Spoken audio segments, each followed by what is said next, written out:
Hello friends, you're watching The Night Watchman, where every day you'll hear a brand new horror story that will send chills down your spine.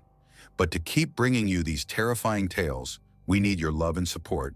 So don't forget to like, comment, and subscribe. Now let's begin the story. I should have gone straight home after work. That thought still gnaws at me, like a splinter I can't pull out, buried somewhere deep under the skin. It had been a brutal week at the Costco in Elridge, Texas. Inventory week always was. For those who've never worked in a warehouse that size, let me tell you, it's not just stacking boxes and scanning barcodes. It's miles of concrete floors, constant movement, and the weight of knowing you'll never finish everything you're supposed to. I'd been there 4 years, not because I loved it, but because I needed it. When my dad passed from heart failure in 2020, I moved back from Houston to help my mom. My little sister Emily was still in high school then. We didn't have savings, no college fund, no safety net. Costco paid better than most places in town, and the benefits were decent. That's all that mattered. But after years of night shifts, stocking, unloading pallets, counting till drawers, something in me started to crack. You lose your sense of time. You start thinking in cycles of fluorescent lights and forklift beeps. And when the shift finally ends, you don't go home to rest. You go home to silence. So when my coworker Kara leaned against the checkout counter that Friday night and said, "Hey, me and Jess are hitting Waffle Stop after this." "You in?" I didn't even think. "I'm dead on my feet," I groaned, rubbing my knee. "We've been here 12 hours. Kara grinned, her freckles still visible under the harsh store lights. "We survived inventory week without quitting." "That deserves pancakes," Jess chimed in from register 4, smirking as she closed her drawer. "And coffee. Lots of it." "You coming or what, Ryan?" "Ryan, that's me. Ryan Mercer, 29, professional box mover and part-time human ghost." I hesitated, my body screaming for rest. But the thought of going home to my empty apartment again made my chest ache. I hadn't had a real conversation outside of work in days. "All right," I said finally, "but I'm not driving. My knee's killing me." Kara tilted her head. "You hurt it again?" "Yeah, training," I muttered. "Tweaked it during sparring." She rolled her eyes. "See, that's what you get for pretending you're still 20. Yeah, laugh it up." We finished locking down the registers, handed off to the overnight cleaning crew, and stepped into the humid Texas night. Even close to midnight, the air clung to us like wet fabric. The parking lot was mostly empty, just a few stray carts and the distant rumble of an 18-wheeler idling by the gas station. As we walked toward our cars, Kara glanced around. "Creepy how quiet it gets after hours, huh?" "Yeah," I said. "Too quiet." Truth was, I hated that silence. After 10 hours of echoing aisles and constant chatter, the emptiness hit different, like the whole place was holding its breath. I climbed into my old Honda Civic and followed them toward the Waffle Stop off Route 17, headlights cutting through the thick summer air. The bell over the door jingled as we walked in. The smell hit me first: bacon grease, burnt coffee, maple syrup. A trucker sat slumped at the counter, his eyes glued to his phone, and an older couple shared pie in the corner booth. It was the kind of late-night place where the clock never mattered. A waitress named Diane, gray hair pulled back in a loose bun, greeted us with a tired smile. "Sit wherever you like, hun." We slid into a booth near the middle. I took the seat facing the door, habit ever since working nights. "What'll it be?" Diane asked. "Coffee," Jess said immediately. "Sweet tea," Kara added. "Just water," I said, adjusting my knee brace under the table. Diane nodded and shuffled off, pen tucked behind her ear. For a while, it felt normal. We joked about the weird customers from that day, like the woman who tried to return a rotisserie chicken because it was too cooked. Kara laughed so hard she snorted, and even I cracked a smile. Then the door chimed again. 2 men walked in. Both wore heavy hoodies, dark gray and black. That alone was strange. It was almost 90 degrees outside, even at this hour. One was tall and wiry, the other shorter and broad-shouldered, tattoos crawling up his neck. Their faces were pale, eyes glassy, skin slick with sweat. They moved like they didn't quite know where they were. I felt it immediately, that prickling instinct, like static in my blood. I've seen plenty of shady people in retail. Drunks, addicts, angry customers. But these two, something was wrong. They walked slow, scanning the room as they passed our booth. The tall one's eyes lingered too long on Kara. The shorter one's grin was lazy and wrong, like he knew a secret we didn't. They sat in the booth directly behind me. Too close. "Don't look now," I murmured, lowering my voice. "But we've got company." Kara blinked. "What do you mean?" "Two guys in hoodies." Behind me, Jess frowned. "So?" "It's a diner. People eat." "Yeah," I said. "Except they're not eating." Diane brought our drinks. I tried to act normal, but every nerve in my body was tuned to the sounds behind me. The creak of vinyl seats, the faint clink of glass, a low whisper I couldn't make out.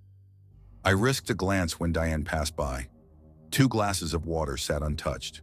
No menus, no phones, just eyes tracking, watching. "Finish quick," I said softly. Kara looked at me like I was overreacting. "Ryan, just do it." Something in my tone must have convinced her. She and Jess started eating faster, eyes darting up every so often. Then I heard it, low laughter from behind me. A whisper, "That's him." My heart skipped. I stood up just as the shorter guy did. He looked me dead in the eye and grinned wide, dragging his thumb slowly across his throat. That's when I saw it, the handle of a knife tucked into his waistband. My pulse spiked so hard I felt dizzy. "Let's go," I said, tossing a 20 on the table. We moved fast. The bell above the door jingled again as we stepped into the heat. My knees screamed with every step, but adrenaline pushed me forward. "Jess, get to your car," I ordered. "Kara, start mine. Lock the doors." "Ryan, what the hell's—" "Go!" They ran. I turned, scanning the glass windows. Inside, the tall one stood now, head tilted, smiling like this was all a game. The door burst open behind me. Heavy footsteps on concrete. "Hey!" I barked, spinning around. "Back the hell off!" The shorter one stopped, eyes wide, grin fading for a moment. Then his hand dipped toward his pocket. Metal glinted under the yellow parking lot light. I didn't wait. I limped fast toward the car, Kara already behind the wheel. "Go! Go!" I shouted, slamming the door just as the first man lunged forward. The tires screeched, the car fishtailed, and in the rear view I saw them. 2 figures running after us, faces twisted, something wild in their eyes. They stopped at the edge of the lot, both standing under the flickering light, watching as we disappeared down the highway. None of us spoke for miles. The only sound was the hum of the engine and our breathing. When I finally looked down, my hands were shaking so bad I could barely text. "You okay, Jess?" A minute later, she replied, "Yeah, what the hell was that?" I stared out the window, the highway lights blurring past. I didn't know what to say, because I didn't have an answer. The next day I went back to work, pretending everything was fine. But when I pulled into the Costco parking lot that night, I froze. There in the back corner, half hidden by shadows, was a dark sedan I didn't recognize. 2 figures sat inside, unmoving. I told myself it was nothing, just paranoia. But when my shift ended and I limped out into the night, the car was gone. In its place, taped to my windshield, was a small piece of paper. It said in jagged handwriting, "Next time, don't run." I called the police. They took my statement, promised to look into it, but I could tell from their tone they didn't believe me. Just another night shift worker, too tired, too paranoid, too jumpy. But I know what I saw. 2 men in hoodies. No faces I'll ever forget. And that feeling, that something followed me home, hasn't left since. Sometimes when I'm closing up late, I still hear footsteps in the aisles after everyone's gone. Too light to be forklifts, too slow to be echoes. And every now and then, I find a folded piece of paper tucked between the pallets. Same handwriting, same message. Next time. Story 2. I never thought that running out of groceries could nearly cost me my life. Back then I was 26, living in a mid-sized city called Harvest Ridge, North Carolina, a place big enough to have traffic but small enough that you still ran into your high school classmates at the gas station. I'd been living there with my boyfriend Ethan for almost a year. We rented a 2nd-floor apartment above a vape shop just off the old industrial strip on Willow Park Drive. It wasn't glamorous, but it was cheap, and after everything I'd been through, cheap and quiet were good enough. I wasn't proud of the person I'd been the year before. My addiction had almost wrecked everything. My job, my family, Ethan's trust. Pills were my escape after my dad's heart attack, after watching the medical bills pile up and realizing that grief doesn't get easier. It just gets quieter. But by the time this happened, I'd been clean for 7 months. Every day still felt like climbing uphill, but at least I was climbing. That night I was tired, physically, emotionally, all of it. Ethan and I had just come from our friend Megan's place. She'd invited a few of us over for a movie night, and for once it felt almost normal.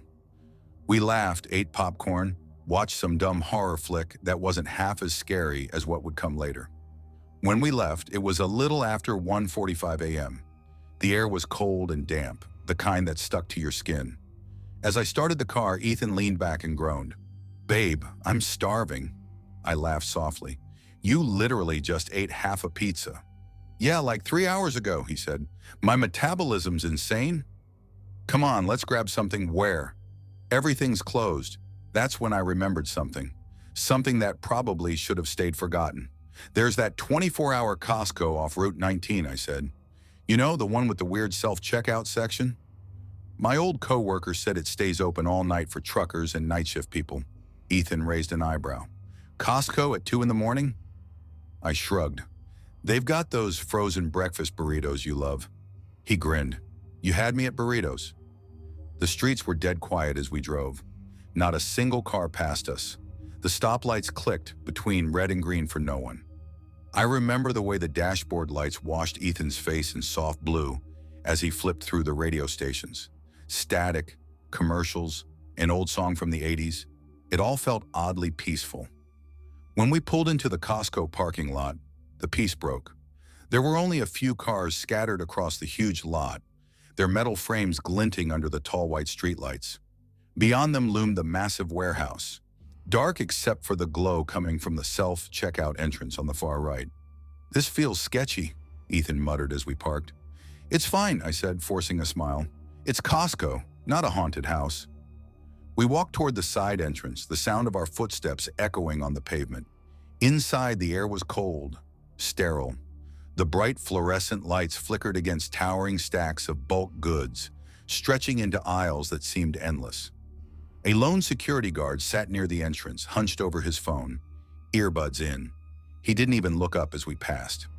Ethan whispered, "Creepy." I tried to laugh, but my throat was tight. We grabbed a cart and wandered toward the refrigerated section.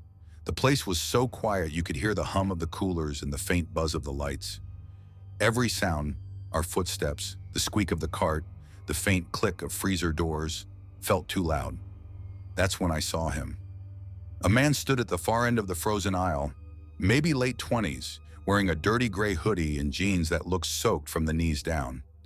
His movements were jerky, unnatural, like someone rewinding and fast-forwarding the same scene over and over. He kept muttering under his breath, pacing in small circles, grinding his jaw.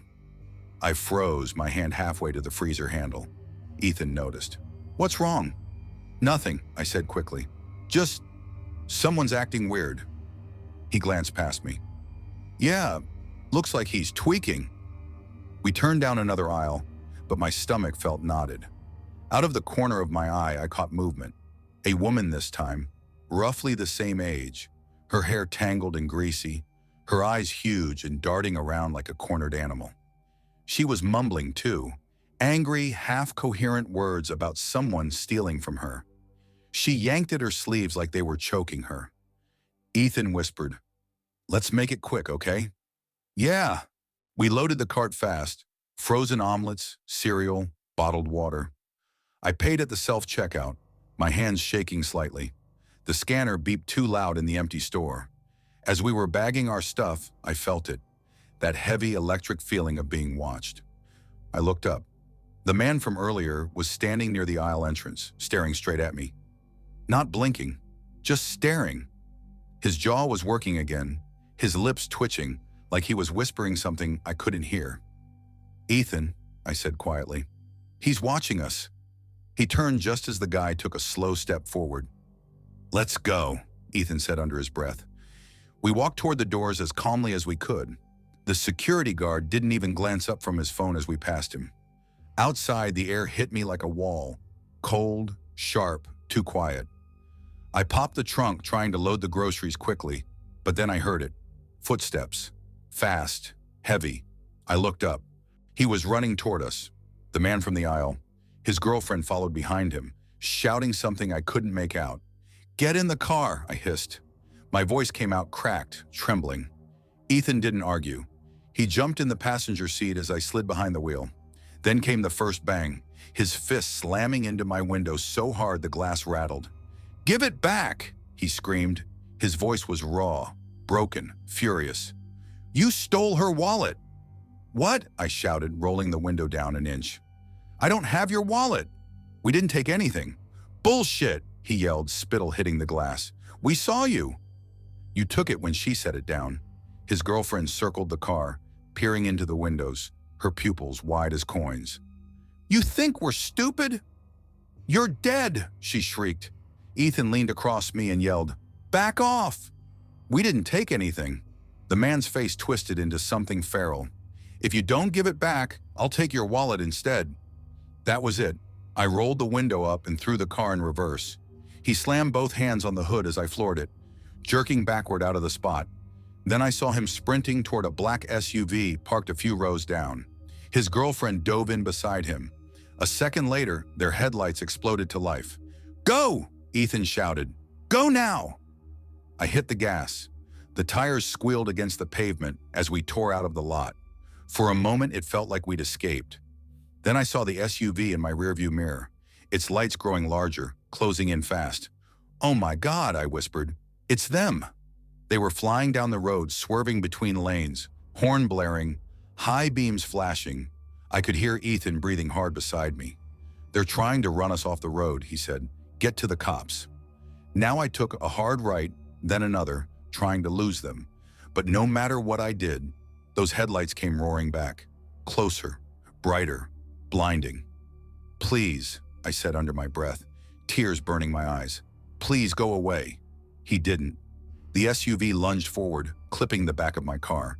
The impact jolted me so hard my teeth clacked together. I screamed and pressed the gas to the floor. The car shot forward, tires screeching. "Turn left," Ethan yelled. "Left, there, that's the police station." I saw it then, the glowing blue sign just ahead. Harvest Ridge Police Department. I swerved into the lot, tires screaming.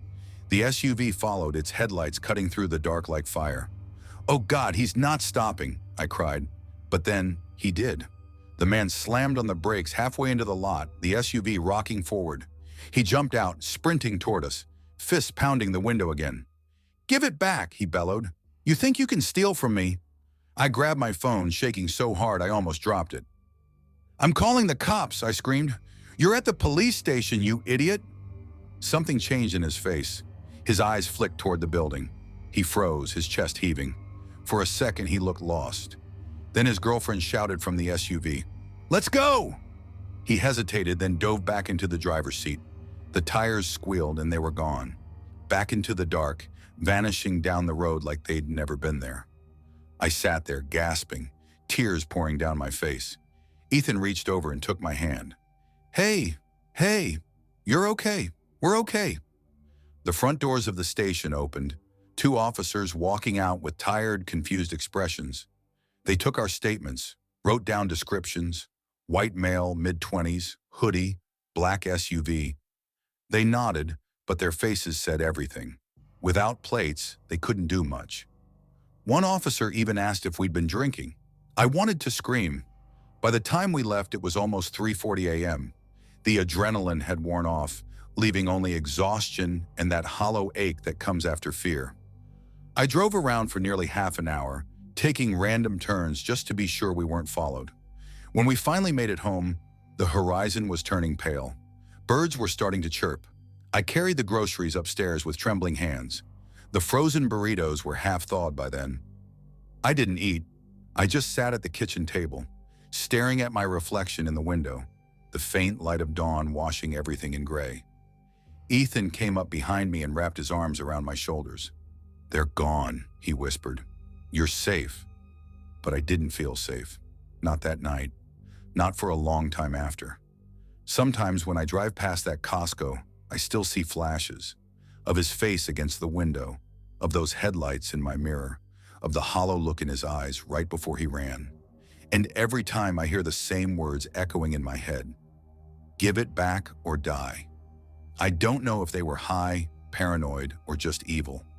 Maybe all three, but I know this. Whatever they were chasing that night, it wasn't a wallet. It was something darker, and they almost found it in us. I've never gone back to that Costco, not once. Not after midnight, not ever. Story 3. I never thought a simple grocery run could leave a mark on me that I'd still feel years later. It sounds ridiculous when I say it out loud, like one of those half-baked Reddit stories people post for attention. But this really happened, and even now, if I close my eyes, I can still see the yellow glow of the Costco parking lot, that old man's face, and the sound of my own heartbeat echoing in my ears. Back then, I was 24 and living in Tacoma, Washington, a gray coastal city that never seemed to wake up from its drizzle. I'd moved there after college to work as a repair tech at a small computer shop called Byte Fix on 6th Avenue. It wasn't glamorous, but it was steady, and it paid enough to cover my rent for a small studio apartment and the bills that came with living alone. My life wasn't bad. It was just monotone.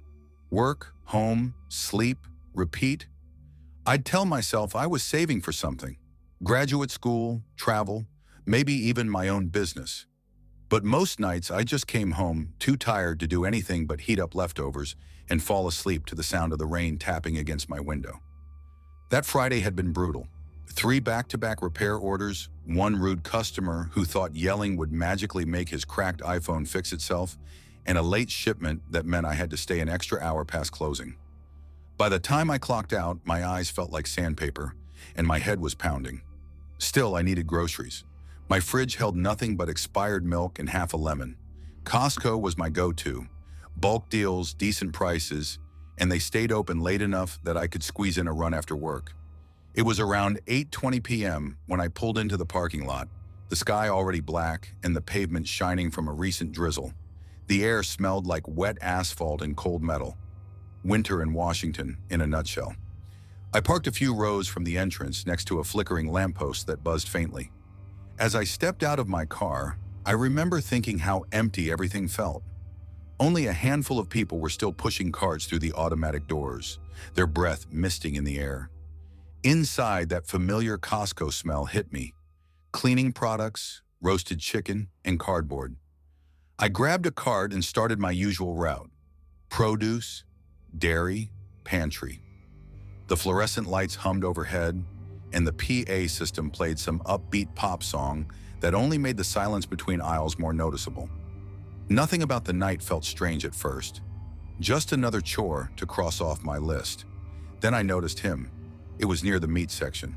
I was debating between chicken breast and thighs when I caught a glimpse of an older man standing at the far end of the aisle. Late 50s, maybe early 60s. He wore a navy blue windbreaker, a gray beanie pulled low, and old jeans that looked worn to the thread. What made me pause was that he wasn't shopping. No cart, no basket, no items in hand. Just standing there, his gaze locked on me. When I looked up, he smiled. Not a friendly smile. Not even one of those awkward, oops, made eye contact smiles. It was too deliberate, too calm. I forced a polite nod and looked away, tossing the chicken into my cart. I told myself not to overthink it. People glance around all the time. Maybe he was waiting for someone. Maybe he was just zoning out. Still, when I moved to the next aisle, I couldn't shake the feeling that I was being watched. I tried to distract myself, pulling my list out of my pocket and muttering under my breath.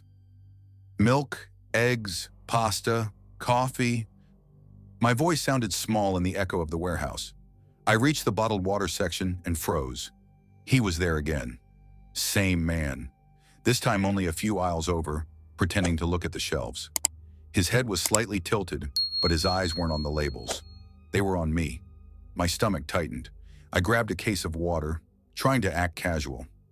Maybe he was just moving in the same direction. That happens sometimes in stores. You cross paths with the same shopper a few times and it feels weird, even if it's innocent. But when I turned into the snack aisle and saw him standing halfway down, arms crossed like he'd been waiting. My pulse spiked. "Cold night, huh?" The voice was deep, gravelly, and close. I turned. He was less than 10 feet away. "Yeah," I said, forcing a nervous smile. "Pretty cold." "You local?" he asked, taking a step closer. His tone was conversational, but his eyes were sharp, like he was studying me. Yeah," I said quickly.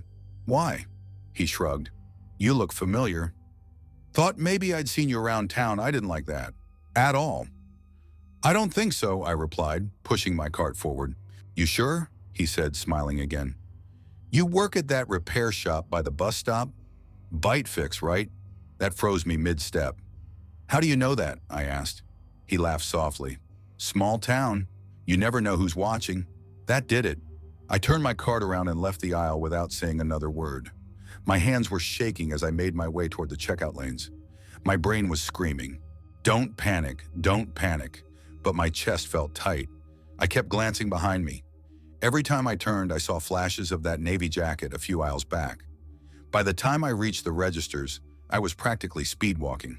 The cashier, a young woman named Haley, I'd seen her there before, gave me a quick smile. "Hey there. Find everything okay?" "Yeah," I said too quickly. My voice came out thin. She scanned my items, glancing at me. "You look like you just saw a ghost." I forced a shaky laugh. "Long day, that's all." "Uh-huh," she said slowly. "Well, hope your night gets better." When I turned to grab my receipt, I caught sight of him again, just inside the entrance near the carts. He wasn't pretending anymore. He was just standing there staring. I shoved my card back into my wallet and nearly dropped my keys on the floor. Haley noticed my trembling hands. "You okay?" she asked softly. I nodded, lying through my teeth. "Yeah, just tired outside. The cold hit me hard." My breath came out in short bursts as I pushed the cart toward my car. The parking lot had emptied since I'd arrived, leaving long stretches of asphalt bathed in dull yellow light. I told myself not to look back. Just get to the car. But halfway there, I heard it, the sound of footsteps crunching on wet gravel. Steady, getting closer. I turned. He was about 20 feet behind me, walking fast now, hands still in his pockets. That same calm look on his face. My heart went wild. I ditched the cart and fumbled for my keys with clumsy, frozen fingers. "Hey," he called out. His voice was steady, almost gentle. I ignored him. "You dropped something," he said. I turned around just long enough to see his empty hands. "No, I didn't," I said sharply, backing toward my car. "Don't be like that," he said softly. "I just want to talk." I yanked the car door open and dove in, slamming it shut just as he reached the rear bumper. I hit the lock button so hard my finger hurt.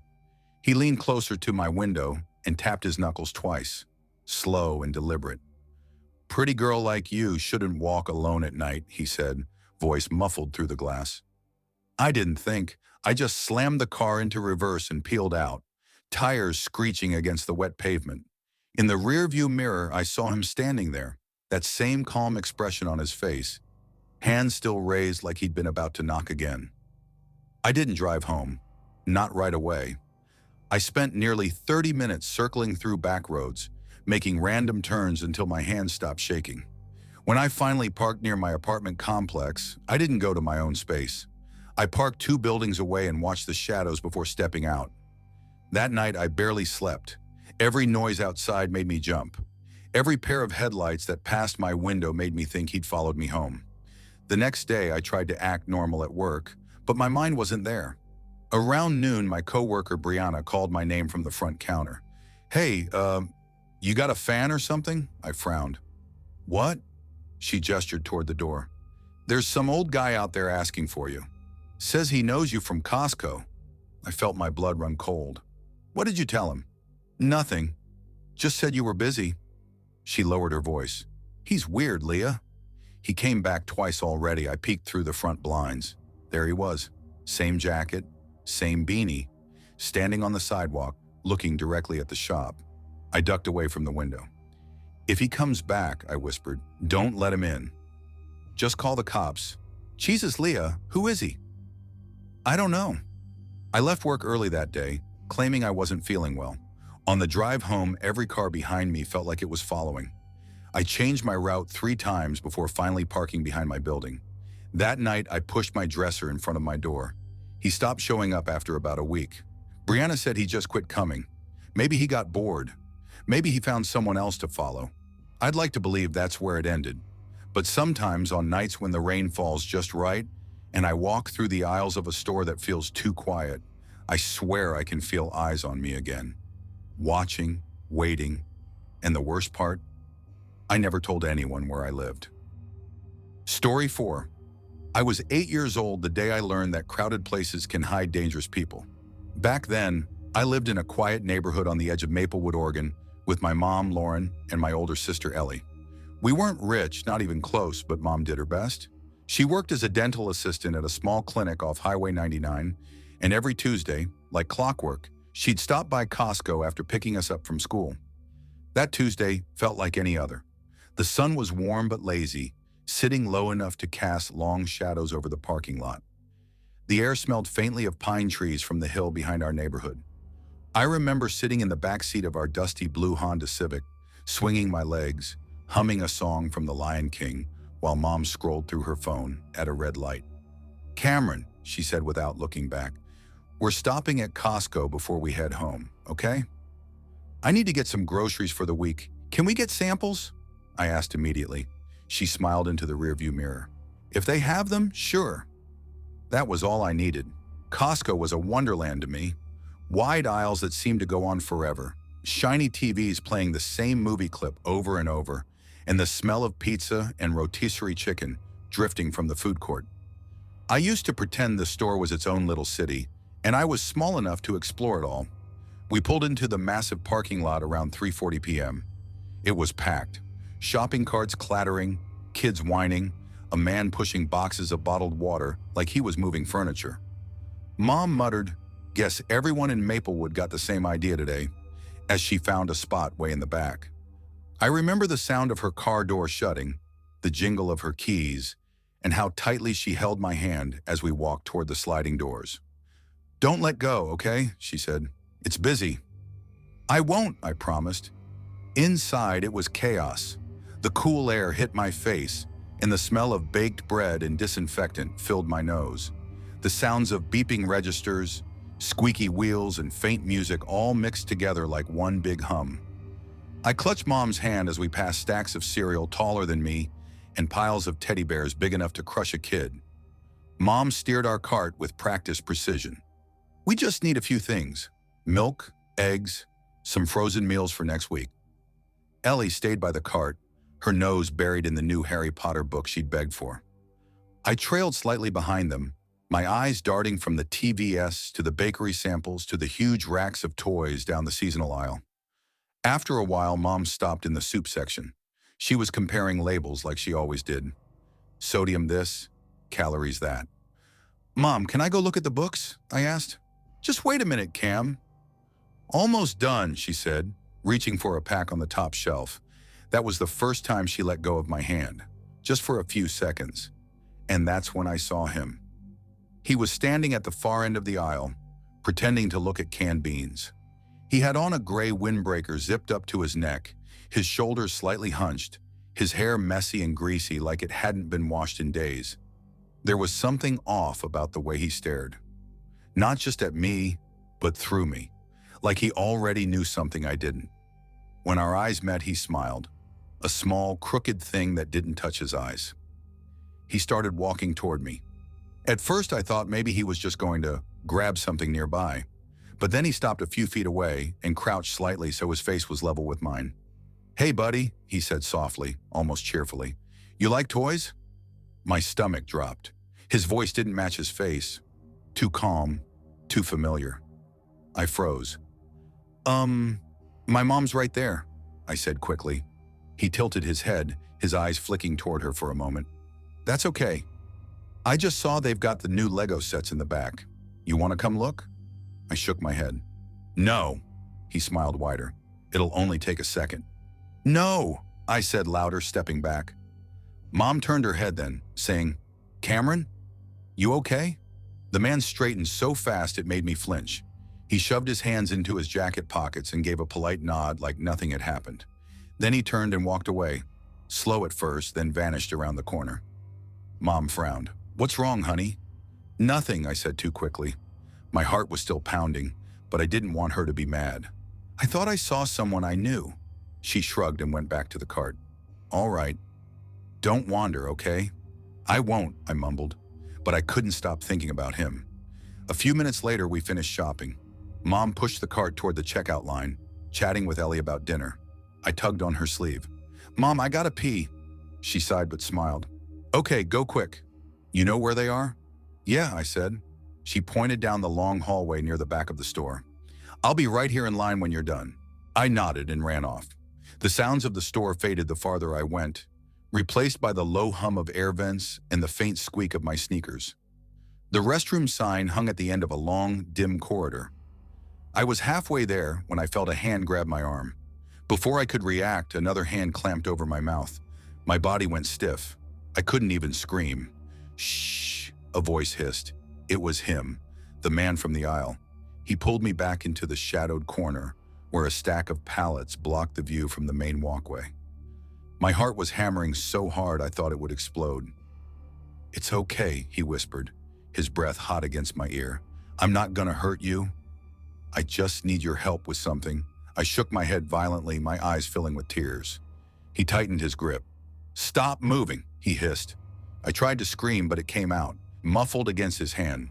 I could taste sweat and dirt. My legs kicked uselessly. Then, out of some buried instinct, I bit down. Hard. His hand jerked back instantly. "Ow, you little—" I didn't wait to hear the rest. I took the deepest breath I could and screamed, "Mom!" The sound echoed through the corridor, loud enough to turn heads. Two employees unloading boxes nearby came running. The man panicked, shoving me to the floor before sprinting away toward the front of the store. I hit the tile hard, the air rushing out of my lungs. By the time I looked up, he was gone. One of the workers, a woman in a red vest, knelt beside me. Hey, kid, are you okay?" I couldn't even answer. I just sobbed. "Call security," she yelled to her coworker. Mom appeared seconds later, pushing through the small crowd that had started to gather. I'll never forget the look on her face. Wild, terrified, like every bad thing in the world had just come true at once. She dropped to her knees, grabbing me so tightly I could barely breathe. "What happened?" she cried. I stammered out pieces between sobs. He tried to take me." Her whole body trembled as she held me closer. Oh my God! Costco's security team locked the exits within minutes. They reviewed the footage, showing a man wandering for nearly an hour, never picking up items, always near the toys or where kids lingered. The camera even caught him following us from one aisle to another, staying just far enough behind. But when the lockdown started, he slipped out. Somehow he was gone. The police came. They asked questions, took notes, and promised to call. They never caught him. Not then. Not ever. That was 23 years ago. I'm 31 now. I live in Portland, work as an auto technician, and have a niece who just turned 6.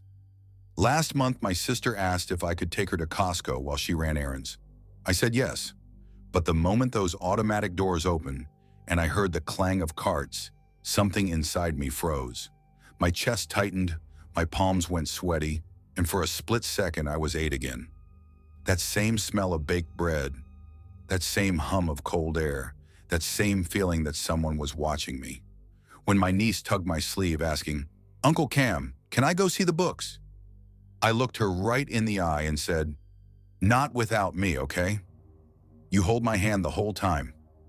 She giggled and nodded, but my grip never loosened, not even once.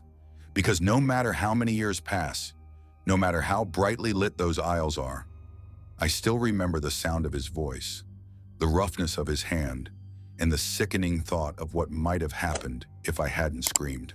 And I know now, without a doubt, even in a place full of people, monsters can hide in plain sight. Story 5. I never thought a warehouse job could mess with my head the way this one did. When I first started working the night shift at the Costco in Tacoma, I actually liked it. After years of bouncing between part-time gigs, stocking shelves at Target, doing overnight cleaning at a movie theater, It felt good to have something steady. Good pay, benefits, a predictable schedule. I told myself it was temporary, just until I saved enough to go back to school. That was back in October of 2021. I just turned 27, and things weren't exactly going great. My dad had passed away that summer, heart attack, sudden, and I'd moved back home for a while to help Mom with the bills. She lived about 20 minutes away in Puyallup, in the same old blue house I grew up in. We'd stopped really talking after the funeral. She was grieving in her own quiet, withdrawn way, and I didn't want to be another burden hanging around. So when I saw the listing for overnight stalker at the Costco near Union Avenue, I took it without thinking twice. Nights were quiet, peaceful even. The first few weeks went smooth. We'd clock in at 10, take a few minutes to chat near the break room, grab scanners, and head to our assigned aisles. Most nights it was me, Jacob, and a guy named Alonzo. Sometimes a couple of temps came in for big inventory weeks, but for the most part, it was just the three of us and two security guys, Leon and Craig, who'd patrol the floor once an hour. It's strange how quickly you get used to the sound of silence in a place that big. The buzz of fluorescent lights, the low hum of the walk-in freezers, the squeak of rubber wheels on polished concrete. After a while, it starts to feel like the building itself is breathing, slow, rhythmic, alive. Jacob used to joke about that. "Man, if this place ever goes dark, I swear it's gonna start whispering to us," he said once, leaning against a pallet of bottled water. "Yeah," Alonzo had replied, half laughing, "and it'll probably ask us to stock its soul." We all cracked up, but looking back, that line stuck with me longer than I wanted to admit, because about a month later, something happened that I still can't explain, and I think about it almost every night since. It was the second week of November, cold enough outside that the air stung your lungs when you breathed in too deep. The kind of night where the sky looks bruised, dark purple fading to black. That night, Jacob had called out sick, and Alonzo was covering the front aisles near bulk groceries. I got assigned to Dock 7, the farthest back corner of the building, near the receiving area. If you've never worked in a warehouse that big, you probably don't realize how isolating it feels in the back. The sound doesn't travel right. You can be 30 feet away from someone and barely hear them shout. Dock 7 especially had this weird chill to it, like the cold from outside crept through the concrete. I remember it was just past midnight when I noticed something off. I was scanning boxes of cleaning supplies when I heard this faint click, like metal scraping against metal. I looked up, thinking maybe one of the bay doors wasn't shut properly. Sure enough, the emergency exit near the dock, bright red with a "Do Not Open, Alarm Will Sound" sticker, was cracked open just an inch or two. That shouldn't have been possible. Those doors were alarmed and locked from the inside. The only way to open them was with a key card, if someone forced it. I frowned and muttered, "What the hell?" under my breath. I pulled out my walkie and pressed the button. "Hey, Leon, you around Dock 7? Got a door here that's not closed all the way." Static. Then Leon's voice, calm and half-tired. "Copy that, Evan." "Which door?" "The one by the loading ramp. Looks like it's cracked open." "On my way." While I waited, I walked closer. The air coming through was freezing, sharp enough to sting my nose. Outside, the parking lot lights flickered faintly in the distance. Everything was still, no movement, no sound except the faint hum of the ventilation fans. I was about to push the door shut when something caught my eye. Movement. At first, I thought it was a shadow shifting, but then I saw it. A person standing just beyond the light, maybe 20 feet away. A man, tall and thin, facing the door. He wasn't moving. He just stood there. I called out, "Hey, you can't be back here. This is private property." No response. He didn't flinch, didn't even tilt his head. The only thing I noticed was how pale his face looked in the orange parking lot glow. His mouth was slightly open, like he was whispering something, but I couldn't hear a sound. My stomach twisted. I stepped back slowly and pressed my walkie again. "Leon, you might want to hurry up, man." Then, without warning, the man turned. Not fast, not sudden. Just this weird, slow pivot. And then he started walking. Not toward the door, not away from it, but sideways, vanishing into the dark space between trailers, parked by the dock. When Leon finally showed up 2 minutes later, the guy was gone. He checked outside, circled the building, found nothing, said the alarm system hadn't triggered. He shrugged, said maybe it was a trick of the light, maybe the door wasn't latched all the way earlier. I tried to tell myself he was right, but deep down, something didn't sit right. The rest of that night dragged. Every sound felt louder, sharper. The echo of forklifts in the distance made me flinch. Around 2 a.m., I was stacking paper towels when I felt it. A cold drop hit the back of my neck. I instinctively reached back, thinking maybe a leaky pipe. But when I looked at my fingers, they weren't wet with water. They were slick, sticky, dark red, blood. My breath caught. I looked up, and what I saw made my heart stop. Perched on top of the towering shelf above me was a man, the same man from outside. His face pale, twisted into something almost childlike and wrong. His eyes were wide, locked on me, and his lips glistened with fresh spit that dripped onto the metal beam. He didn't speak. He didn't blink. I stepped back, whispering, "What the hell?" The shelf creaked as he shifted his weight. And then he moved, crawled, not climbed, crawled, like something that had lived in crawl spaces its whole life, moving with a kind of animal grace that made my skin crawl. I dropped my scanner and bolted. "Leon! Craig! Dock 7! Now!" I screamed into the radio as my boots pounded against the concrete. Behind me, I heard the crash of boxes hitting the floor, the heavy thud of something or someone landing. When I reached the front aisle, I was shaking so bad I could barely breathe. Alonzo came running from the opposite direction, face pale. "What happened, man? You good? Back there," I gasped. Someone's up there." By the time Leon and Craig arrived, whoever or whatever that man was, he was gone. They searched every inch of the warehouse, checked every camera, every emergency door. Nothing. The alarms never went off. The security footage showed no sign of anyone entering or leaving, except one thing. The next day, I was called into the security office. Leon was sitting there with the manager, a woman named Karen who always looked like she was one bad night away from quitting. They looked uneasy. Leon hit play on one of the security feeds. "This is from last night, 12:11 a.m., he said quietly. The footage showed me working near Dock 7, scanning boxes. Everything looked normal at first, until I noticed movement in the top right corner of the frame. Something was crouched up high on the shelving, barely visible in the shadows. He was already up there, watching me, for nearly an hour, drool glistening, dripping. Occasionally he'd move, just enough to stay hidden whenever I turned my head. Then just before the footage cut off, I saw it clearly. His face, his eyes were wide and glassy, his mouth open too far, like his jaw was unhinged. It didn't look like a normal person. Karen paused the footage. "We sent this to the police," she said softly. "They think it might be a transient who got in before closing. But the thing is," Leon leaned forward, lowering his voice, "the cameras that face the exits? None of them caught him leaving. Not one. I felt cold all over." "So what are you saying?" Leon swallowed. "We're saying we don't know where he went.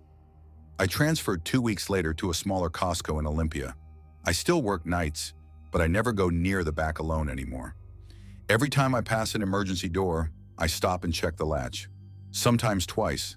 Because the scariest thing I've ever learned isn't that monsters might exist. It's that sometimes the things we call human don't act human anymore. And sometimes they don't leave when you think they do." Story 6. I always thought big stores like Costco were safe. Bright lights, cameras in every corner, families everywhere.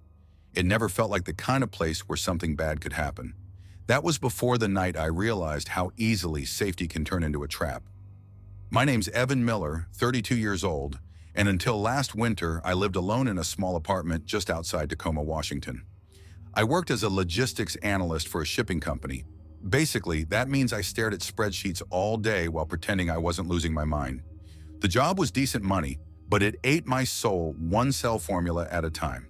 That Friday started like every other, long, gray, and cold. It was late November, one of those evenings where the sun disappears by 4 and the sky looks like wet concrete. My office heater had been broken all week, and the fluorescent lights buzzed like dying flies. By the time I clocked out, my head was pounding. All I wanted was to go home, order takeout, and not move. But then I opened my fridge. 2 eggs, half a lemon, and expired yogurt. So, Costco it was. I grabbed my jacket, keys, and a reusable bag that smelled faintly like laundry detergent, then headed out. The drive there took about 15 minutes, long enough for my brain to unwind a little. The city lights smeared across my windshield as rain started to fall. I remember thinking how empty everything felt that night, like the whole city had gone home early. The parking lot was packed when I got there. Friday night chaos. People pushing carts piled with bulk everything, bottled water, rotisserie chickens, holiday decorations. The air smelled like wet asphalt and exhaust fumes. I parked near the far end and texted my mom. Mom, don't forget the big water pack. Storm's coming this weekend. Me, got it. Love you. Mom, love you more. Be safe. I smiled. She always worried like that. Inside, the store was its usual sensory overload. Bright lights reflecting off polished concrete floors, beeping scanners, the low hum of 1,000 conversations. Someone's kid was crying near the bakery, and the smell of pizza from the food court made my stomach growl. I grabbed a cart and started my mental list: coffee, chicken, frozen veggies, bottled water, paper towels. Halfway down the produce aisle, I saw him. At first, I didn't think much of it. Just a tall guy in a gray hoodie, hood up, hands in his pockets, pushing an empty cart slowly down the row. No groceries, no basket, just the empty metal frame squeaking softly with every step. He wasn't looking around. He wasn't shopping. Just moving. Too slow. When I turned into the next aisle for cereal, there he was again. I told myself Costco was big. People cross paths all the time. No big deal. Still, something about him made the hair on my neck stand up. He wasn't doing anything wrong, but he wasn't doing anything normal either. A few aisles later, I tried to shake it off. I kept my head down, focused on the shelves, checked my phone once or twice. I even took a detour through the home goods section. Candles, blankets, electric toothbrushes, places no one really lingers long. But when I looked up, he was there. A few aisles down, same empty cart, same gray hoodie. I caught a glimpse of his shoes, black, scuffed, wet from the rain. He wasn't carrying a phone. My throat went dry. I moved faster, pretending to study the nutrition labels. Then I realized something. Every time I turned, he adjusted too. Not immediately, just a few seconds after. Like he didn't want to be obvious. After about 40 minutes, I had everything I needed. I checked out, smiled awkwardly at the cashier, and wheeled my cart toward the exit. I could feel my pulse in my ears the whole time. The night air hit me cold and sharp when I stepped outside. I loaded everything into my SUV, shut the trunk, and was about to return my cart when I froze. A few rows away, near the far end of the lot, the man stood beside a silver sedan, pretending to scroll his phone. Hood still up, empty-handed. I shoved the cart into the return area and got in my car, locking the doors the second I sat down. My fingers trembled against the steering wheel. I started the engine, pulled out slowly, and told myself not to look back. But I couldn't help it. In my rearview mirror, I saw headlights flash on, a gray sedan. My gut twisted. Could be a coincidence, I told myself. 100 people shop here. But when I turned right at the light, he turned right too. Then left. Then right again. Every turn, every lane change, I couldn't shake him. 15 minutes later, I was practically hyperventilating. I could feel my pulse in my throat. My apartment complex was only 2 turns away, but there was no way I was leading him there. That's when I spotted a gas station ahead, Chevron, lit up like a stage. I swerved in, parked by the door, and ran inside. The cashier, a bored-looking teenager with blue hair, looked up as I grabbed a soda I didn't even want. "You okay?" she asked. "Yeah," I lied, forcing a smile. "Just waiting for someone." Through the glass, I watched the gray sedan cruise slowly by. Then it disappeared into the dark. I waited 10 minutes before leaving. My hands shook the whole drive home. That night, I double-checked every lock, slept with the lights on. By morning, I'd convinced myself it was nothing, just a paranoid coincidence. A week passed. Work, traffic, bills. Life went on. Then came the next Friday. I'd avoided Costco all week, but I couldn't keep putting it off. I needed groceries again. And really, what were the odds he'd be there? Still, my stomach churned as I drove into the lot that night. The air smelled like cold rain again. I stepped inside, grabbed a cart, and tried to focus on my list. I was halfway through the bakery section when I saw him. Same hoodie, same empty cart. My chest tightened so hard I could barely breathe. He was standing near the entrance this time, facing away, but I knew it was him. "Not again," I whispered. I pushed my cart down a random aisle, trying to calm down. Maybe it was just someone who looked similar. Maybe I was losing it. I picked up some chicken breasts, coffee pods, a few frozen dinners, anything to make me look busy. When I turned down the cleaning supplies aisle, I felt it, that prickling feeling again. I looked back. He was there, watching me. This time, he wasn't pretending. His hood was still up, but his head was tilted slightly, like he was studying me. "Can I help you?" I said, louder than I meant to. He didn't move, didn't speak. I grabbed my cart and started walking fast. I wanted to find an employee, but my words jammed in my throat. What was I supposed to say? Hey, there's a guy shopping too close to me? They'd think I was nuts. I glanced at my phone. 8:47 p.m. The store closed at 9. People were leaving. Aisles were clearing out. The noise was fading. I was running out of time. I turned toward the back of the store, trying to lose him in the freezer section. The air grew colder, and the sound of the freezers hummed in my ears. When I glanced over my shoulder, he was there again. Closer now, maybe 20 feet away. My palms were slick with sweat. I stopped, turned, and forced my voice to stay steady. "Why are you following me?" Nothing. He just stood there, breathing softly. Then he spoke, barely above a whisper. "You shouldn't have left that night." My stomach dropped. "What?" He took a slow step forward, reaching into his hoodie pocket. Something inside me snapped. I shoved my cart as hard as I could. It crashed into him with a loud clang. He stumbled and I bolted. My sneakers screeched against the shiny floor as I sprinted for the front. "Help!" I shouted. "Somebody help me!" My voice echoed through the empty aisles. I could hear him behind me, fast, heavy footsteps slapping the floor. I tore past the self-checkout area and crashed through the vestibule doors. A security guard, a kid, maybe 20, grabbed my arm. "Hey, what's going on?" I whipped around, pointing back toward the aisles. He's following me. Gray hoodie, empty cart. But when we both turned to look, there was nothing. The aisle was empty. The guard frowned. "You sure you saw someone?" "Yes, he was right there." They called the police. 2 patrol cars showed up. I gave my statement, trembling so hard I could barely hold the pen. They searched the store, the lot, even the loading docks. Nothing. Then one of the officers, a tall guy with a beard, walked up to me looking uneasy. "Mr. Miller," he said carefully, "we checked the security footage.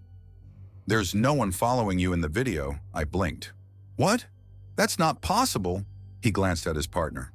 "All we see is you running through the aisles, yelling. No one else close behind." I stared at him, numb. "No," I said quietly. "No, that can't be right." He was there. I talked to him. The officer gave me a look that mixed pity with concern. Maybe it was someone who left before the cameras caught him. "You should take it easy tonight. Maybe see someone if you're feeling off," I wanted to scream. But I didn't. I just nodded. That night, I sat in my car outside my apartment for a long time, rain streaking the windshield. I kept replaying his words in my head. "You shouldn't have left that night." What night? I didn't know him. I was sure of that, but his voice had sounded like someone who did. I didn't sleep. Every creak, every hum of the refrigerator sounded like footsteps in the hall. 3 nights later, I dreamed I was back in the store. The aisles were empty. Fluorescent lights flickered above me. My cartwheels squeaked with every step. Then I saw him at the end of the aisle, head down, motionless. When I tried to turn away, My cart wouldn't move. My feet felt glued to the floor. He lifted his head slowly, and I saw his face. It wasn't anyone I knew, but it was wrong. The eyes were black, not from shadow, but from something hollow. The mouth moved, but the sound came from everywhere at once. "You left me," he said. I woke up gasping. I sat up and realized something that froze me completely. My living room window was open. It had been locked before. I walked to it slowly, heart hammering, and found a faint wet footprint on the floor just beneath it. Not from shoes, from bare feet. The police found nothing, of course. They said it could have been condensation, or maybe I'd forgotten to latch it. But I know what I saw. It's been 6 months now. I moved out of Tacoma. Found a smaller place in Oregon, closer to my sister. I haven't set foot in a Costco since, but sometimes when I'm in a store, any store, I'll feel it again. The shift of air behind me, the faint squeak of a cartwheel. And once, while checking out at a grocery store in Portland, I looked up and saw the security monitor above the register. There I was, standing in line. And behind me, just for a second, a tall man in a gray hoodie. Empty cart, head down. When I turned around, no one was there. Story 7. I never thought a simple stop for pizza would change the way I look at places like Costco forever. It was the summer of 2019, one of those aimless stretches of time between who you were and who you're supposed to become. I was 18, freshly graduated from Ridgeway High in northern Illinois, a small, flat town where the biggest excitement was a new stoplight or a high school football win. My name's Ethan Carter, and back then, I didn't know what I wanted out of life. College felt distant, adulthood confusing, and all I really had were my 2 best friends, Jake Rivers and Devin Morales. We'd been inseparable since middle school, the kind of trio that spent every summer together biking through empty streets, swimming in the lake behind Devin's neighborhood, and hanging out until our parents yelled from porches for us to come home. But that summer after graduation felt different, heavier somehow, like time was running out on us being just kids. Jake was the loud one, the guy who made friends everywhere he went. Devin was quieter, observant, the one who always thought before speaking. And me? I guess I was the middle ground, trying to keep us balanced while figuring out what came next. That particular Friday started like any other. We'd made a promise to get in shape before college, which mostly meant going to the Ridgeway Community Gym and pretending we knew what we were doing. We didn't, but it gave us something to do. After a brutal workout in that muggy, unair-conditioned room, we stumbled out into the parking lot, sweat-soaked and starving. The late afternoon sun hung heavy in the sky, making the blacktop shimmer. "Yo," Jake said, tossing his gym bag into the trunk of his beat-up blue Honda Civic. "We should grab food. I'm starving." "I'm good with burgers," I said, wiping sweat off my forehead. "Or wings." "Forget that," Jake said, snapping his fingers. "Costco pizza. I'm telling you, it's insane." Devin looked up from his phone. "You need a membership for that, dude." Jake smirked. "Not if you know how to walk in, right?" I laughed. "You mean sneak in?" He shrugged, eyes glinting. "Come on, man. They don't check half the time. I've done it before with my cousin. Just walk in behind someone with a card and act casual." I looked at Devin, waiting for him to shut the idea down, but he just pocketed his phone and said, "Fine. I'm hungry enough to risk it." That's how most bad decisions start, with someone saying fine. The Ridgeway Costco was only 15 minutes away, a giant gray box off the main highway with a parking lot the size of a football field. The place looked ordinary. Families pushing carts, workers collecting stray shopping carts, sunlight bouncing off windshields. We parked near the entrance, and I already felt out of place. 3 sweaty teenagers with no carts, no membership cards, no purpose. "Jake, I swear if we get stopped," I started. "Relax," he said, adjusting his snapback. "Look confident. Confidence is everything." The automatic doors whooshed open, and we slipped inside right behind a woman pushing a cart full of bottled water. The blast of cool air felt like heaven after that sticky heat. And just like that, we were in. Jake flashed a grin. "See? Told you. Easy." The smell hit me immediately. Warm dough, melted cheese, the unmistakable scent of Costco's food court. I swear, even if I didn't want to admit it, it smelled incredible. We headed toward the food counter, weaving through families and older couples. The noise, chatter, beeping scanners, kids crying, all mixed into this familiar, harmless hum. It was too normal. Devin chuckled. All right, Jake. Maybe this was a good idea after all we got in line, joking about summer plans and stupid high school memories. The cashier at the counter was a middle-aged woman with kind eyes who looked too tired to care whether or not we belonged there. For a second, I thought we'd really pulled it off. Then someone stepped up beside us. He was tall, maybe late 20s, wearing a crisp red Costco polo and khaki pants. His name tag read Ryan in small letters. He smiled politely. Hey guys, he said, casual but firm. Can I see your membership cards real quick? Jake froze mid-laugh. Yeah, about that. Ryan tilted his head, still smiling. You don't have one, do you? Jake rubbed the back of his neck. We were just hoping to grab some pizza. Didn't think it was a big deal. Ryan nodded thoughtfully. No worries. Technically, you do need one, but I can give you a guest pass. It's easy. Just follow me to the service area and I'll print one for you. Devin and I exchanged glances. Something about his tone seemed kind, reassuring even. He had that friendly, practiced smile you'd expect from a retail employee. Jake grinned. Thanks, man. Appreciate it. No problem at all, Ryan said, gesturing for us to follow. He led us away from the food court and down a side aisle stacked with paper towels. I figured he was taking us toward the membership desk near the entrance, but we passed it. Then we passed the electronics section. Then the shelves started to thin out. The service desk isn't this way, is it? I asked. Ryan didn't look back. It's a secondary processing area. We do temp passes there. It's quieter. I frowned. Didn't know that was a thing. He chuckled lightly. Most people don't. We reached a gray metal door near the back, half hidden behind a display of boxed mattresses. A faded sign above it read, Employees Only. Ryan punched in a code. The lock clicked and he held the door open. Just through here, he said. Jake went first, of course. Devin followed. I hesitated for a beat, glancing around. No one else even seemed to notice us.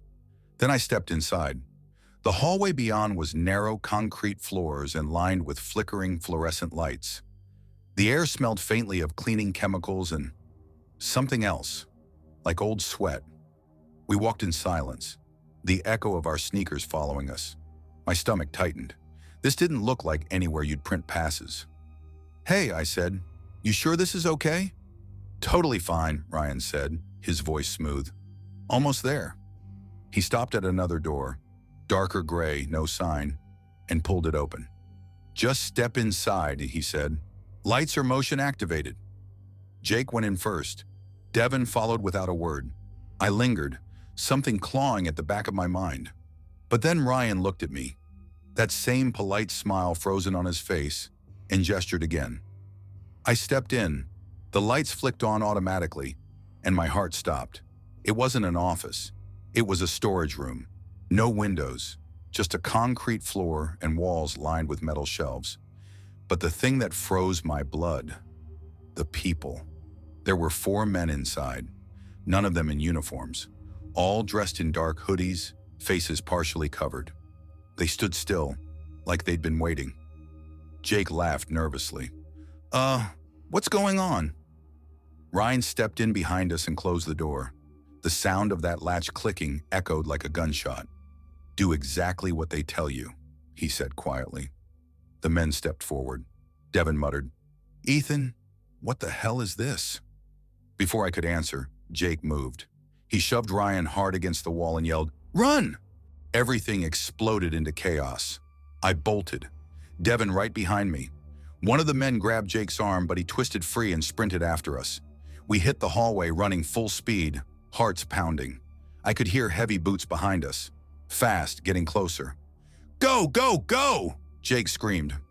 We burst through the gray door and into the main store again, right near the frozen food section. A woman screamed as we tore past her. Shoppers turned, confused. We didn't stop. We just kept running. Through the aisles, past the registers, straight out the automatic doors. The sunlight hit my eyes like a flashbang. My lungs burned. I could barely breathe. We dove into Jake's car. He jammed the key into the ignition, hands trembling. "Go, go!" Devin yelled. Jake slammed it into reverse, tires squealing as we sped out of the lot. My heart hammered so loud I could barely hear anything. None of us spoke for the first few miles, just the sound of wind whipping through the open windows. Finally, Devin said quietly, "What the hell just happened?" Jake didn't answer. He just kept driving, jaw tight. I glanced in the side mirror. The Costco shrank behind us until it disappeared completely. We pulled into a gas station a few towns over. Jake parked but didn't turn the car off. For a while, we just sat there, staring at nothing. Then Jake slammed his hands against the steering wheel. "What the hell was that?" My throat felt dry. "They were waiting for us." Like it was planned," Devin whispered. "Why would they do that? What were they going to?" He stopped himself. None of us wanted to finish the thought. We never told anyone. Not our parents, not the police. What would we even say? We snuck into Costco and found men in ski masks? Who would believe that? The next time we drove by that Costco, about a month later, it looked the same as always. Families pushing carts, kids eating pizza at the tables near the exit, like nothing had ever happened. But that's what haunts me most, because sometimes when I close my eyes, I see that gray hallway again, smell that stale air. And I wonder how many doors like that exist behind the walls of places we trust. Places that look harmless, familiar, safe. And every time someone says they love Costco pizza, I feel my stomach twist. Because I know what's behind that gray door at the back of the Ridgeway store, and I'll never go back. Story 8. I've always thought of myself as cautious, maybe even overly so. My mom used to tease me for double-checking the locks before bed or walking with my keys between my fingers at night. But she's also the one who taught me that being too careful only sounds paranoid until the moment you need to be.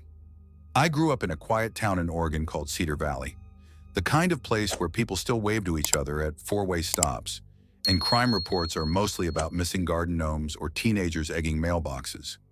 I used to love that small-town calm. It made the world feel predictable, gentle. But safety, I've learned, is more fragile than anyone likes to admit. That realization came last month. It started like any other Friday. Long, slow, and heavy. I work as an administrative assistant at a logistics firm. Basically, my job is juggling endless spreadsheets, answering phones, and sitting through meetings that could have been emails. That day felt longer than usual. Our department was rolling out new inventory software, and everyone was stressed. I skipped lunch, stayed late, and by the time I shut my computer down, my brain felt like static. It was past 7 p.m. when I stepped out of the building.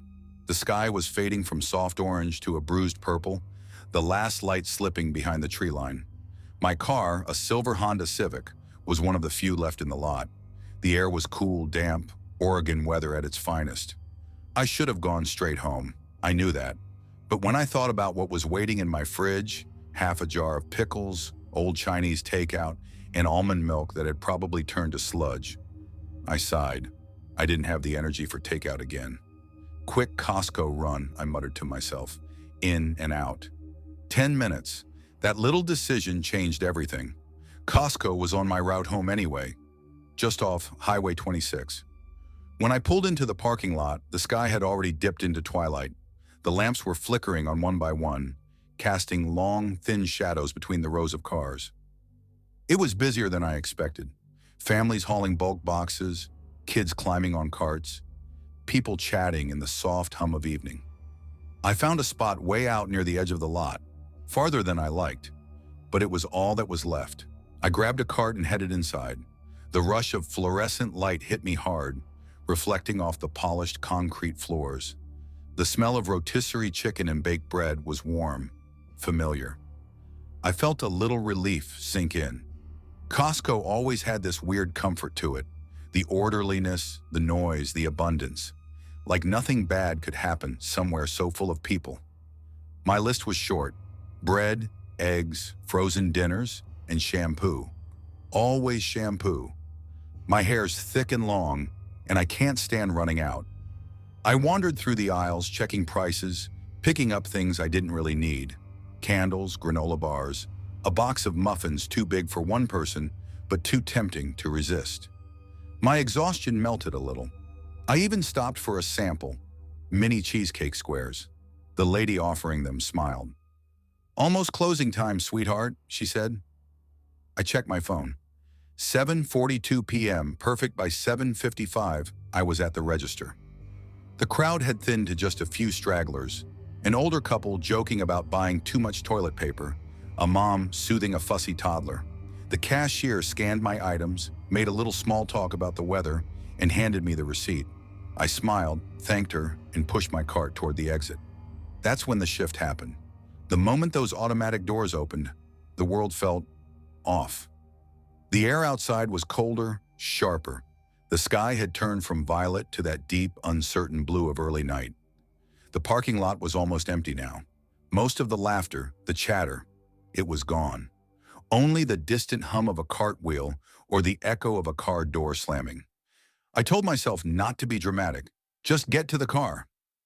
My Honda sat in one of the farthest rows, near a patch of flickering light that barely reached the asphalt. My sneakers crunched softly as I walked, the cart squeaking every few feet. My breath clouded faintly in the air. I unlocked the trunk and began loading bags as quickly as I could. Milk, eggs, frozen meals, shampoo clinking against the jars of sauce. That's when I heard it, a voice behind me, soft, close. "Hey, excuse me?" Every muscle in my back went rigid. My first instinct was to tell myself it's nothing, someone asking for directions maybe, but something about the tone froze me. It wasn't nervous, it wasn't casual. It was low, slow, like he already knew I'd turn. I did. He was standing maybe 5 feet away, mid-40s, maybe older, pale skin, greasy brown hair slicked to one side, a gray shirt that clung damply to his chest. His jeans were faded, torn at the knee, but it was his eyes that got me, sunken, darting, but fixed on me in a way that felt wrong. Yeah, I managed, clutching a bag halfway into the trunk. He smiled faintly, though it didn't reach his eyes. "Sorry to bother you. You wouldn't happen to have jumper cables, would you?" For a second, I almost relaxed. That's normal, right? People get stranded all the time, but something in my gut twisted. His car, if he even had one, wasn't nearby. The spaces around us were nearly empty, and the way he stood, angled slightly toward me, just close enough to block my path, made my pulse spike. I shook my head quickly. "No, sorry, I don't." He tilted his head. "You sure? You look like the type who keeps things organized." That sentence landed like a stone in my chest. I didn't like how he said "you look like the type," like he'd already been watching me. I forced a thin smile. "Pretty sure." Sorry he didn't move, just stared, then stepped closer. The smell hit me, stale sweat and cigarettes, faintly sour. My heartbeat roared in my ears. "What's that smell?" he asked. I blinked. "What?" "Your hair," he said, leaning closer. "That shampoo smells real nice." My throat closed. He sniffed, actually leaned in and inhaled near my shoulder. "Jesus, back off!" I snapped, stepping back so fast I hit the bumper. My hands trembled as I fumbled for my keys. He smiled wider now, yellow teeth catching the weak light. "Didn't mean to scare you. Just reminds me of my wife. She's about your size." I froze. His voice had softened, playful, like we were sharing a joke. Then he added, "They sell underwear in there, right? Maybe you could show me the kind you're wearing. Might buy her some." The words didn't even register at first. My brain just went blank. When they did, it was like ice water poured through me. I slammed the trunk shut and jumped into the driver's seat. My hands shook so violently I dropped my keys twice before getting them into the ignition. The second the locks clicked, I felt a flicker of safety, until I saw him still standing there, grinning. He mouthed something I couldn't hear. Then calmly he walked away, down the road toward a dark blue Honda Accord parked 2 aisles over. When my headlights came on, his did too. That's when my stomach dropped. I tried to breathe, to convince myself it was coincidence. He's just leaving. Don't assume. Don't panic. But every turn I made through the lot, he matched. Not tailgating, just keeping distance, watching. I pulled onto the main road, my fingers gripping the wheel so tight my knuckles ached. The blue Honda followed. My heart pounded against my ribs. "Okay," I whispered, voice shaking. "Think. Don't go home. Don't let him see where you live." I turned left, away from my neighborhood. He followed. I sped up. He sped up. Streetlights passed in flashes. My phone sat on the seat beside me. I grabbed it, thumb trembling over 911. No signal. Of course. The highway stretched through Cedar Valley always had dead zones. I took random turns, weaving through side streets, trying to lose him. He mirrored every move, always a few car lengths behind. That's when I realized he wasn't just following me, he was enjoying this. Each intersection felt like a test, like he was letting me think I had choices. I could feel my pulse in my teeth. Then I remembered. The Cedar Valley Police Department sat 2 miles east near the courthouse. I floored it. My tires screeched through a yellow light, the car jolting. The blue Honda surged forward, headlights flooding my mirrors. He was close now. Too close. Come on, I whispered. Up ahead, the glow of the police station appeared like a beacon. Bright, floodlit, solid. I yanked the wheel into the entrance, tires squealing. My car skidded to a stop near the front steps. Through the mirror, I saw him slow at the corner, idling just long enough to let me see his face again. That grin. Then he turned, disappearing into the dark. I sat frozen. My whole body shook, my chest heaving in ragged gas. For a long moment, I couldn't even move. Finally, I stumbled out, half running toward the doors. The warmth of the lobby hit me hard. A young officer behind the counter looked up immediately. "Ma'am, are you okay?" I couldn't speak. My lips trembled. He followed me. From Costco. This man, he sniffed my hair. He said, Okay, the officer said quickly, standing. "You're safe now. Come sit down." They brought me water, tissues, a blanket I didn't ask for. My story spilled out in fragments. The gray shirt, the blue Honda, the words he said that still made my skin crawl. They took my statement and pulled up the Costco footage later that night. I watched the screen with them. There I was, pushing my cart out the door, and behind me, 30 seconds later, him. 2 days later, a detective called. They'd found him. His name was Travis Cole, a registered sex offender recently released on parole. Prior arrest for stalking, harassment, and indecent exposure. He wasn't even supposed to be in Cedar Valley County. "You're lucky," the detective said. "It could have ended a lot worse." Lucky. I replay that word sometimes, because lucky doesn't feel right when you can still feel someone's breath on your neck. I haven't gone back to Costco since. Now I triple-check the locks. I park under lights. I carry pepper spray everywhere I go. Still, when I drive home at night, I can't help watching my rearview mirror. And sometimes when the road is dark and the air turns cold, I swear I can smell it again. That same sour mix of sweat and cigarettes. And I grip the wheel just a little tighter, waiting for the headlights that never come.